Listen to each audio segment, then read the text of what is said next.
What if I told you that your launches didn't need to leave you feeling emotionally exhausted, like the launch equivalent to a marathon? What if instead they felt fun or even calm and super effective and dare I even say it, but easy? And I don't mean easy as in like no work, but like easy. In this episode, I'm not just sharing a bunch of big fancy numbers and goals that I hit. I'm going to unpack the mindset and the strategy behind my most recent $338,000 launch and why it went so well. The strategy and the mindset that went into it that made it just what I said before: fun, calm, effective, and yeah, pretty easy.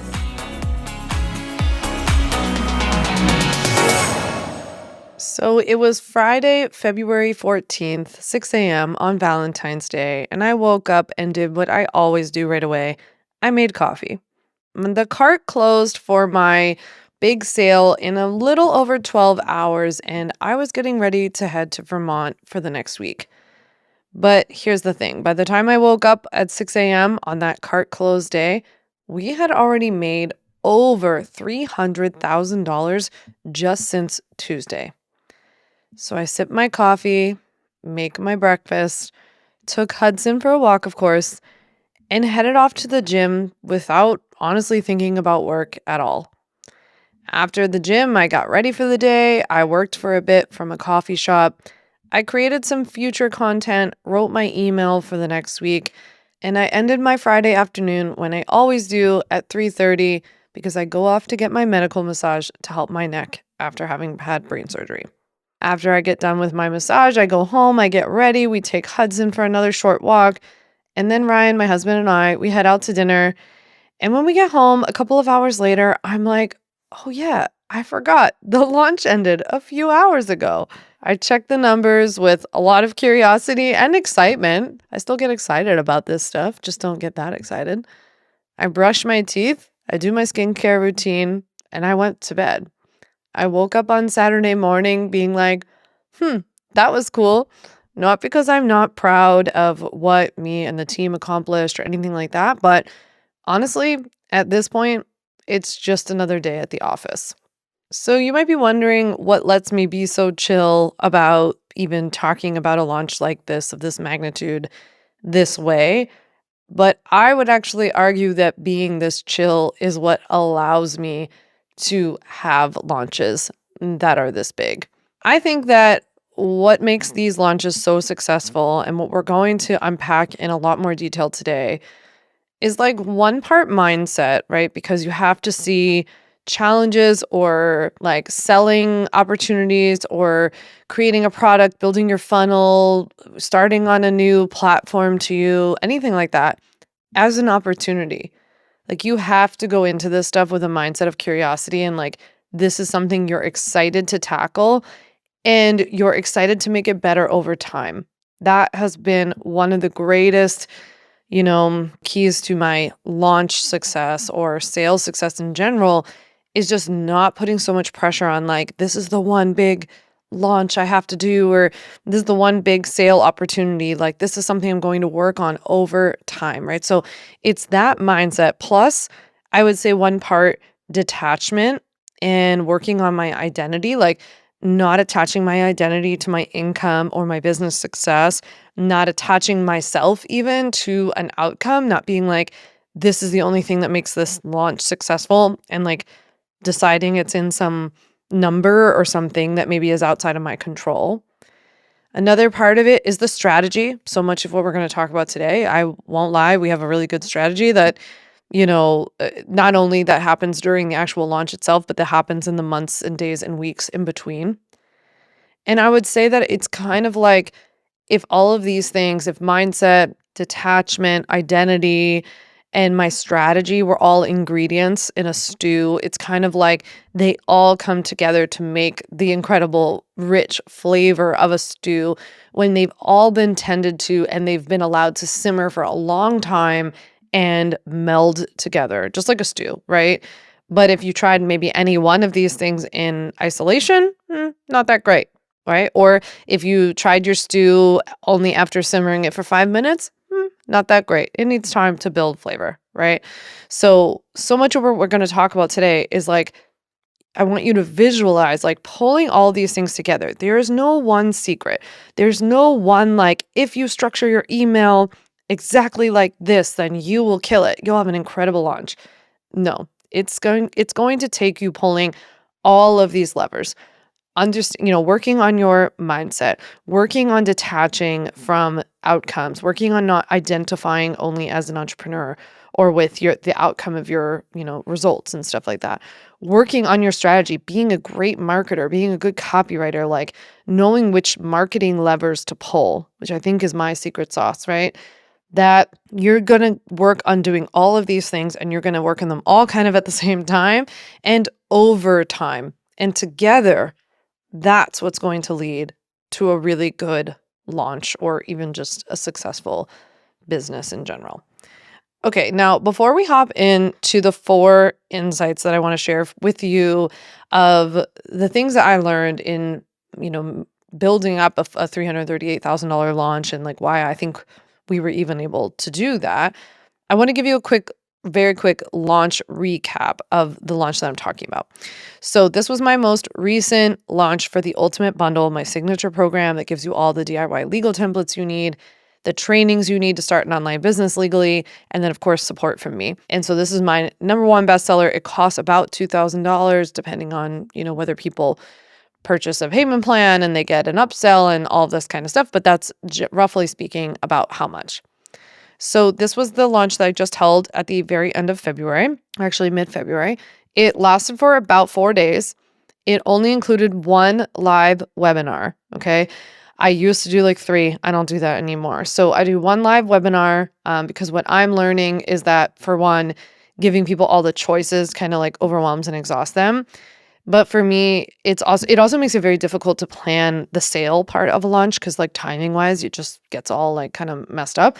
So I have decided recently, like I really like just having the 1 webinar, and then I'm going to focus really hard on getting people to watch the replay who can't come to that time. So the way that I'm thinking about it is like it's a lot of me, right? Like I try to always think about like where can I reduce me in the equation? And I'm the only one that can give the webinar until we come up with my clone, which is proving to be more difficult than I thought.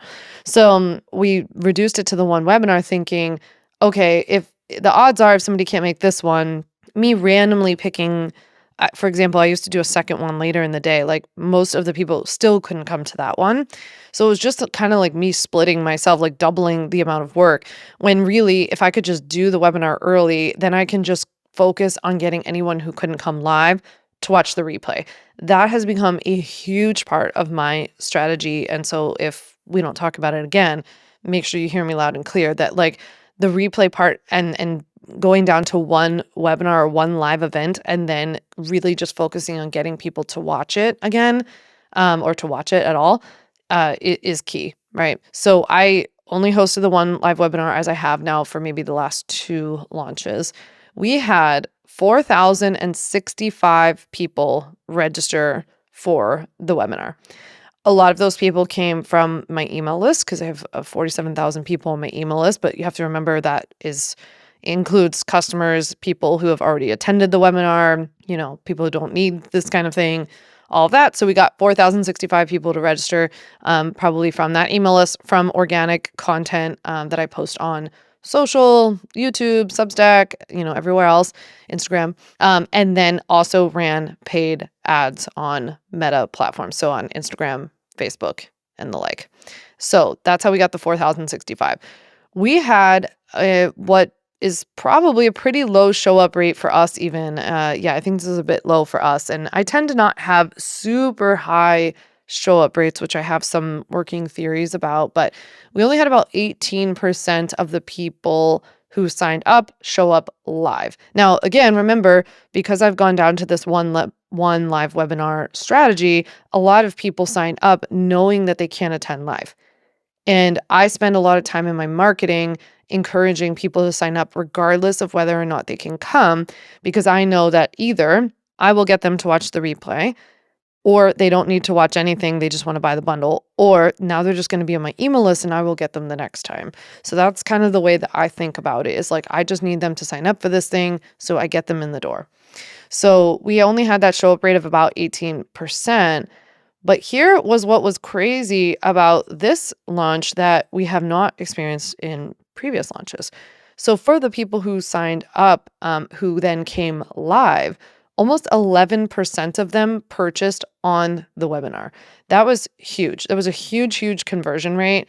Conversion rates tend to be in the like 1, 2, 3%.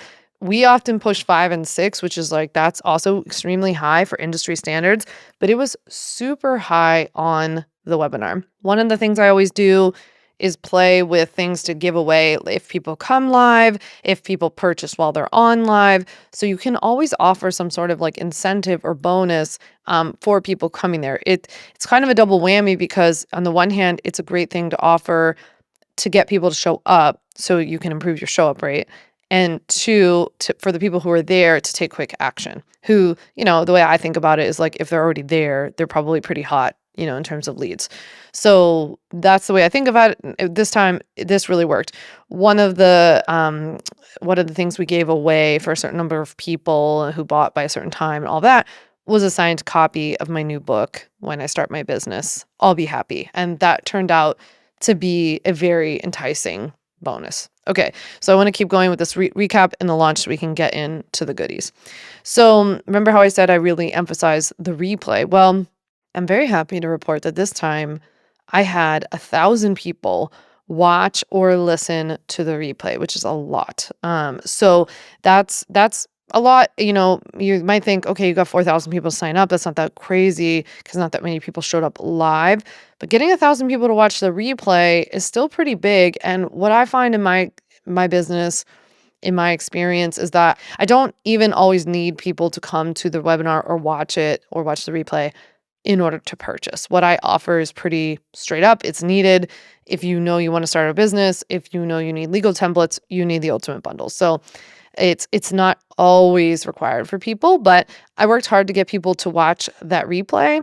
And I really started focusing on making sure that the replay is available to people as a podcast episode as well, because I really want to meet people with where they are. And if people are busy, I think about how else can I help them get this information, make it as easy as possible on them. That's the way I think about it. So less than 48 hours after that first webinar, we had our fast action bonuses expire. That tends to be when we see a huge influx of purchases and we kind of see purchases slow down from there on in our launches. So we saw on that Wednesday, we saw a huge influx of purchases, and then all the normal bonuses in the sale in general ended that Friday, February 14th on Valentine's Day.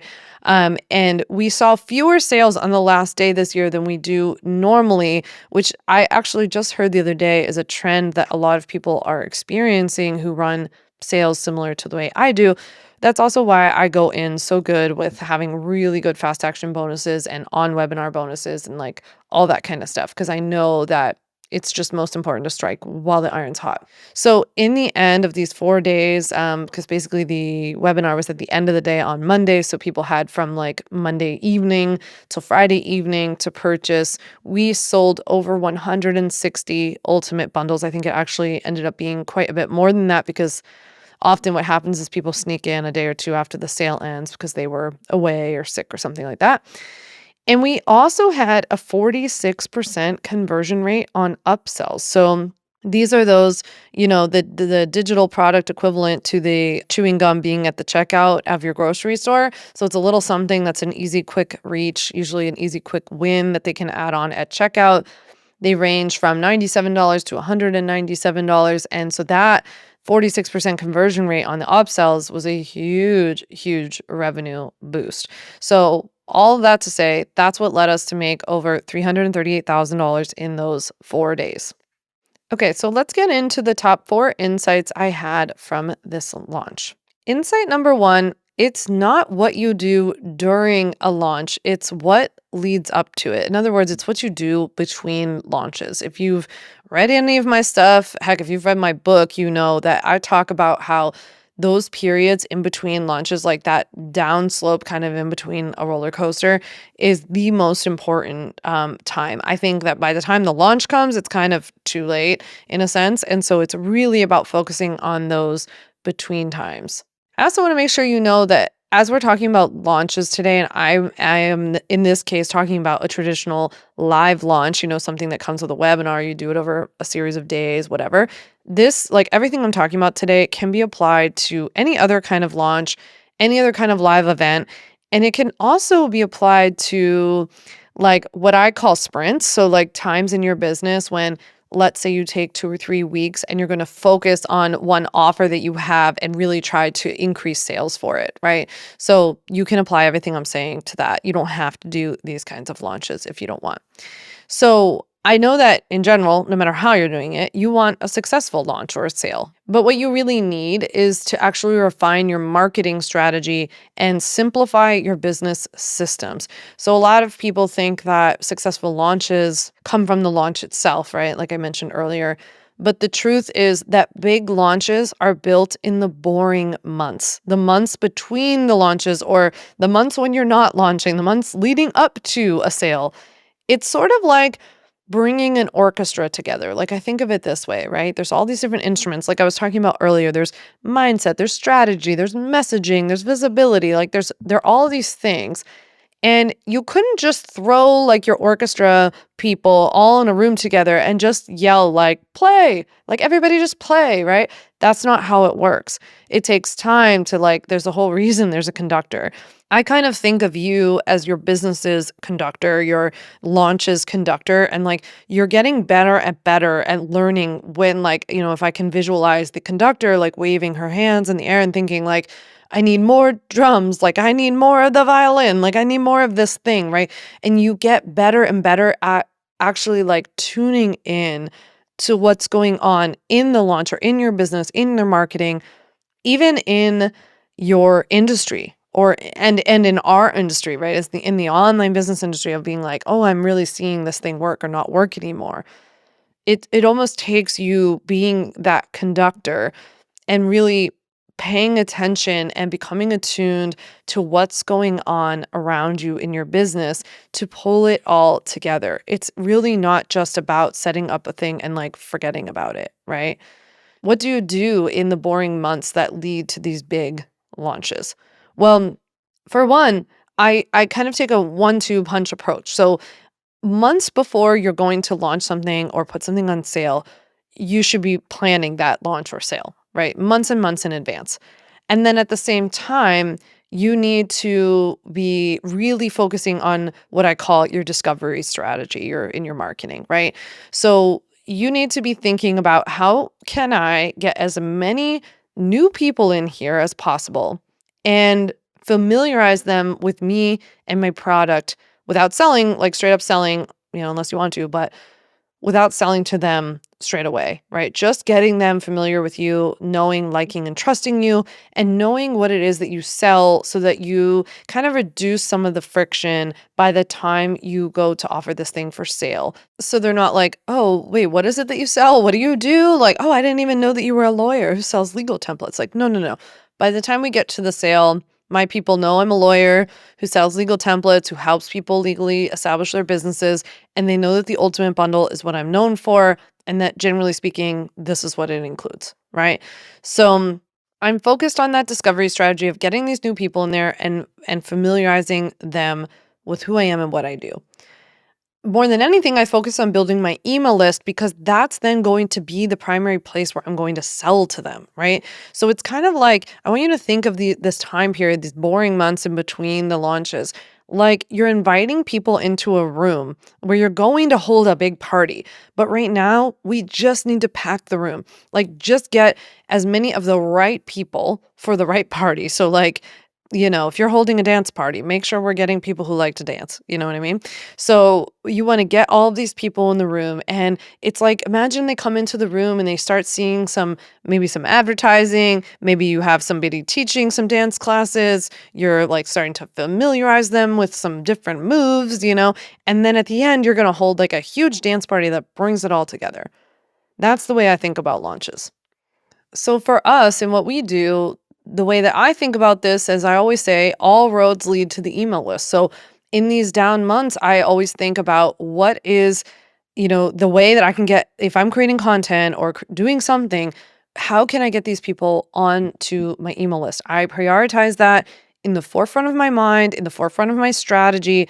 That is the focus day in and day out. So when I create content for platforms like Instagram or YouTube or here on my podcast, I'm creating during this time more discovery content, or I have discovery calls to action, like getting that person onto my email list. But really, I'm thinking about it from a content perspective of like, how can I find the people who are ultimately going to need what I'm about to sell them in a couple of months? During this time period, discovery and gaining new leads is key, especially the more that you run sales or run launches, because essentially, if you've already just run like your list, for example, through a launch, after that launch, I immediately switch back into this discovery mode because I think, okay, now I need to get new people because this group of people just said no, right? Or they either purchased or they said no or they ignored it.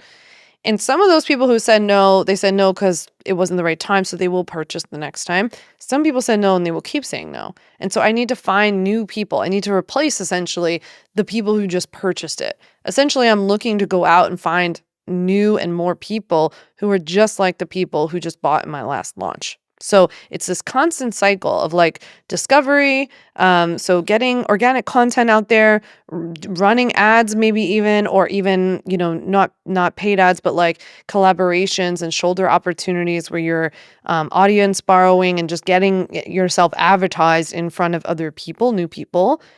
It's that phase of discovery that goes into a phase of nurturing, right? So we're now showing up consistently, we're emailing them every week, we're producing long form content, and then we try to convert them. We try to make a sale, we launch, we do that whole thing. And then when that is over, we go back into discovery mode, new people, organic content, ads, right?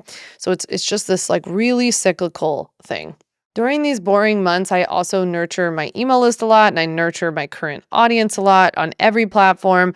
I make sure that people are getting a lot of valuable content from me during that time. If I create any new freebies, for example, as a method for new people to discover me, I make sure my current email list gets that freebie right away for free without having to go and click through something or sign up for something or anything like that. And I talk a lot about my product to build familiarity and make it easier for me to sell once I get up to the launch period.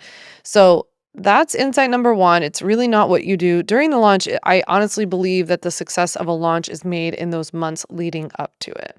Insight number two is that discernment is key. So just because your launches go well, or when you make a lot of sales, for example, it doesn't mean that you just have to run more of them, right? So if you run one really good launch and you're like, okay, now if I just did this 6 times a year, they would all be like that. But part of why mine goes so well, and especially goes so calmly, is because I don't overdo it. And I mean that in the sense that I don't run them a lot, right? So usually it's max 2 a year of these kinds of launches, like live launches with a webinar, which also helps to not like tire out my audience or make it so that people are just like, oh, she's selling the same thing all the time. So they bounce, right?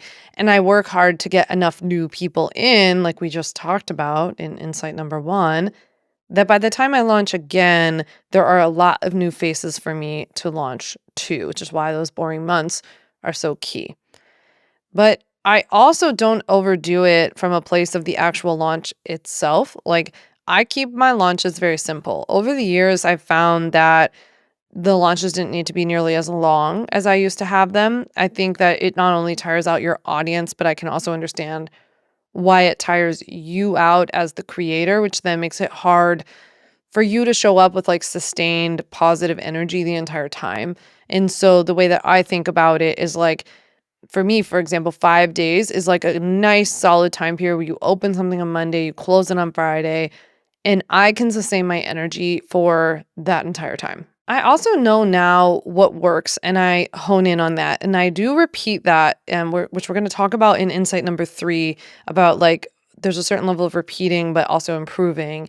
And so I know what works and I hone in on that. And I know that it's important, like I said earlier, for people to watch the webinar. And so my goal is to get them to attend or to watch the replay, to make it more accessible, giving like an audio version, for example. I also decide to make my launch primarily email focused. I think that people tend to buy from email, especially if you have a price point that's relatively similar to mine, or not really low ticket or something like that. I think that it's not only easier, but probably a little impossible just to get them to purchase through social media. I also think that buyers have become savvier and they tend to know a bit more about what's going on. They're a little more skeptical of people in the online business industry, which is, valid and warranted. And so I think that even if somebody sees my content on social media, they're going to click over at least and go to my website or go on my emails or like my podcast. They're going to do something that's a little bit deeper. So I tend to keep, especially the sales part, very email heavy. One of the reasons why I can do that is because of how much I focus on building my list in those in between times. And if you're hearing this and you're like, well, yeah, you can do that because your email list is really big, you have to remember that my email list didn't get this big by accident. It got this big because I focused on it.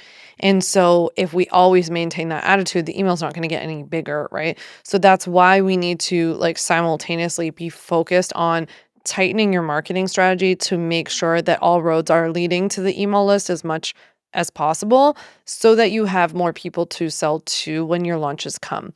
Because the I think the truth is that most of the sales are coming from your emails or would come from your emails. It might be why your sales are low right now.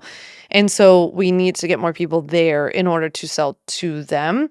Even then, obviously your emails have to be tight. You have to have the right messaging. You have to know your customer voice like the back of your hand, like I do. And so this is like something that really takes a lot of practice and time and I don't know, like repetition, I guess, to even have enough data to understand what works and what doesn't and why. I also keep a pretty tight social media strategy with more of an emphasis there on engagement and community and like spreading the word that the bundle is on sale and then leaning into the visual elements of social. Like I try to use the individual platforms for what they are. So like Instagram is a great place, for example, for me to show the behind the scenes of what it's like to be a bundle member or literally the inside of the bundle and show you what it looks like. Because in email, I can speak more to like your emotion and logic, and I can do future pacing and I can talk about the features and benefits and all the things it's going to do for you. And I can showcase some of the results and the FAQs, like stuff that's better in writing, right? But I try to use platforms like Instagram to be like, what about this platform in the way that it allows us to share content would be the best way to get like the bundle in front of you, right? So that's how I think about it. And now I could, and it would have been easy for me years ago to say, hey, these launches, they go pretty good. Like, why don't I just do this a million more times? Like, if I did 10 more, I would do 10 more times revenue. It's not really how it works, for one. And two, is like, this is where you get to choose what kind of business that you have. I like to have a very simple, chill, evergreen business. My business doesn't rely on these live launches. I had a business for several years that didn't have any live launches. I just had an evergreen funnel. Now I have both. And it's kind of my way of finding this like cool balance of being like, hey, I do think it's helpful to have a live element and sprinkle in like something a little fun and different and connect with the people who want to learn from you. And that's not how I want to live my every month or every quarter. So I think doing it twice a year works for me. Like that's where you get to use discernment to figure out what works for you and how do you want to run your business? How do you want it to feel? How much of you do you want it to require? Right. And so I just make each launch better by taking away lessons from it, like what we're talking about now, and like what went well, what didn't go so great, what I would change next time, what I really see working. And I always build in a little room, as we'll talk about in a second, for experimentation and seeing where I can stretch a little bit and try something different. Some of those go really well, other times they don't. And then I think about why they didn't go so great. So I just focus on making these launches better. And I have solid evergreen systems in place in between so that I make good revenue even on the non-launch months, right? Because the truth is most months I'm not launching, and so I still need to make decent revenue to keep the business running. So I have an evergreen funnel, and I focus on only creating evergreen content that leads to that top of funnel. And my funnel works great still in 2025. So that's kind of how I maintain this balance. And I use my discernment to be like, this is what works for me. Of course, I've thought about other opportunities. Of course, people have brought things my way, people have proposed things. And I'm like, I could, but this is where I get to discern and say, I don't want to. Insight number 3 is that you have to find some sort of consistency versus experiment balance. So, like I just mentioned, I reuse what's working because, well, that kind of makes sense to me. Like, if this launch is working, why mess it up, right? And I get that things are changing in our industry and I can feel and see some of the differences. But overall, I'm finding that the basics still work. And so I'm on the one hand, like, oh, I'm not going to change this thing if it's still working. And on the other, I always try to look ahead and try something new. So I would say that, like, pretty much every launch, I try something a little new. Like this last launch, the one we're talking about, for example, we experimented with closing the cart at 9:12 p.m. Eastern. For one, it can be helpful to just choose a random time because it sticks out a lot, more to someone than if everybody's just used to hearing midnight. But then everyone thinks that it's midnight Eastern, Pacific, Central, like wherever they live. So it was a little bit easier for us to be like 9:12 p.m. Eastern. So I think that was too early, for example. Like we cut it a little too early because we tend to get a lot of last minute sales. And I think we cut it off too early. So that was something we experimented with. And it was like, good thought process. Like I like the idea of it being random because I think that did help people remember it. But I think it was just a little too early. So I'm okay experimenting with things. I'm actually trying something really cool in my next launch that I've never done before.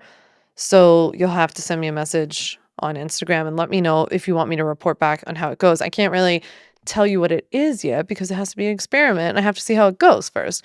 But I'd be happy to talk more about kind of like how I choose what to experiment while also keeping the general structure the same. So I just wanted to mention this insight because there's a bit of a danger as a founder in like only continuing to do the same thing that's worked for you for a long time and not testing or experimenting anything new. And I'm always experimenting in my business for everything from my newsletter to my funnel to, social content, whatever we're doing. So like that same logic applies to my launches. All right. Insight number 4 is that for my launch strategy itself, I take a bit of a everywhere, everything, all at once approach. So I did the same thing with my book launch. I like to think about my launches as like, you can't escape us essentially. Like you're going to get our ad, you're going to get my email, you might see something on social, you're going to see me on a podcast, you're going to hear my podcast, you're going to see my blog posts. Like I just like thinking about it from kind of like a holistic marketing perspective. So I kind of plan my marketing launches like an infinity chart, like a floating bubble chart that's like in an infinity symbol. And in the middle, you have the thing that you want to sell. So, like for me, this would be like the ultimate bundle is in the middle. But then around it, through the infinity symbol, you have all these different strategies and tools that you can use that all flow to the same place, to your product in this case. And so some of those tools, what are those tools? Some of those might be, for example, your email list. So this is email marketing, right? Sales emails that are going to your email list about this sale. So usually this is a set structure. Like in my case, for example, it's 5 days worth of emails that have a very specific structure and tone, and we hit on certain things and like accomplish certain things in those emails, right? So that's one little bubble on the infinity sign. The other is my webinar or your live event, whatever you're going to have. But in my case, the webinar, because that's where I'm going to connect with people, offer more value, and probably really make people see the value and like that they need the thing that I have to offer. Then there's my long form content, like things like YouTube and podcasts. I find my podcast, this podcast, for example, tends to be a very high, what I would call conversion tool in my business. So it hasn't been quite the maybe attractor tool that I originally thought my podcast would be.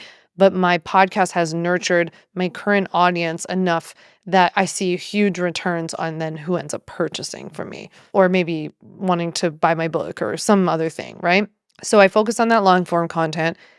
Another bubble you have on that infinity is a short form content bubble, right? So there's social media, depending on whatever platform you're on, that might be video, like Reels or TikToks, or maybe you're like prolific on Threads or X or something like that. But your short form content is another great way to get in front of people during your launch. Maybe you've got an affiliate strategy going. That's not always necessary, and it's definitely not something I'd focus on until later on. I go back and forth about affiliate stuff, but yeah, affiliate stuff can be part of it. Another big bubble is ads, because if you do paid ads, and it's not just on Meta, right? By the way, you can advertise in people's newsletters, you can sponsor their podcast, you could sponsor a conference. Like there are all kinds of things you can do.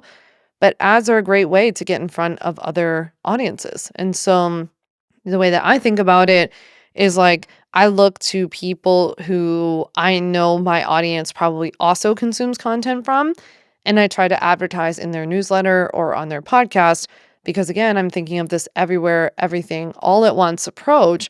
And so they're going to see like my email, and then they're going to see a blurb in so-and-so's email who they also like and respect. And now they're just like, dang, this girl, I see her everywhere. And so that's the way I like to think of it.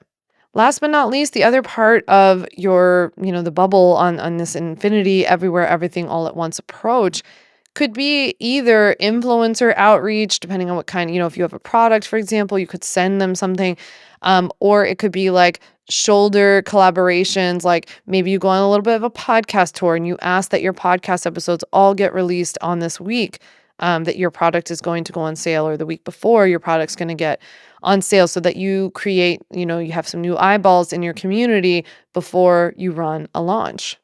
I wanted to remind you too that I actually have a Substack I'm planning to get back to, but after the book. But I have a Substack that where I've actually done a 4-part launch breakdown of the 2 launches I did ago in late fall, October of 2024. And I really walked you through kind of more step by step of the actual like strategy steps that I took for that launch itself. In this one, I wanted to take more of a holistic approach and talk through some of the different like strategy and the approach and the down months and all of that kind of stuff. So you'll have to let me know if this episode was helpful for you to hear it in this way, if you found this helpful or inspiring.